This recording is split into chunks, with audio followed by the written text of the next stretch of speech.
Hey everyone, we were in Revelation chapter 5 this week. The message I titled, Worthy is the Lamb. Before we get into the questions and the recap, just a real quick announcement to go ahead and mention to you that this fall, Trunk or Treat is coming up at the end of October.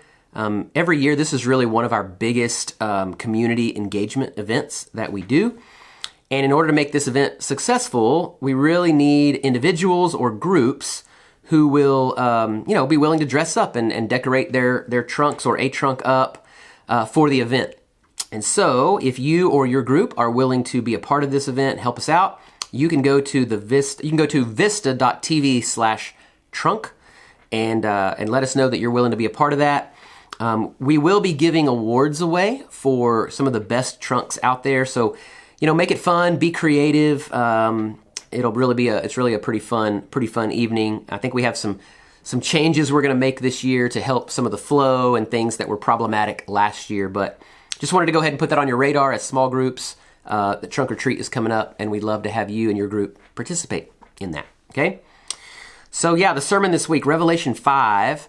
The big ideas are, first of all, that Jesus is the lion and the lamb.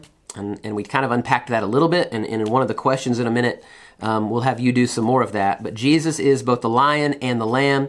Jesus was the only one worthy to open the scroll.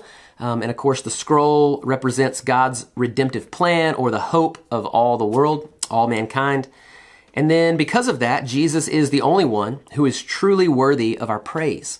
And so we talked about in Revelation 5 how it essentially ends up being this big, unbelievable, worship service to Jesus, and where they express the worthiness of Christ. And so that's kind of the essence of Revelation 5. I've only got a couple of questions for you to discuss this week, but there's kind of layers to them. So as always, the first couple questions are the same. What was most interesting or encouraging to you this week from the sermon? And then number 2, what was most challenging or maybe raised some further questions for you this week? Question number 3. So Jesus, again, is described in Revelation 5 as both a lion and a lamb. So take a little bit of time, and I want you to kind of unpack this idea of Jesus being both lion and lamb as a group together. Discuss some characteristics of Jesus being a lion. What does that mean? Discuss some characteristics then of Jesus being a lamb. What does that mean? And then, why do you think it's valuable or important that we see Jesus as both lion and lamb? Just kind of your picture, your view, our view of Christ. Why do you think those two things are good descriptors, if you will, of Christ? All right. Question number 4. So Scripture uses or describes heaven or aspects of heaven in a number of different ways. Okay, so for example, a banquet, a dinner party, a wedding feast, a worship service like we saw here in Revelation 5.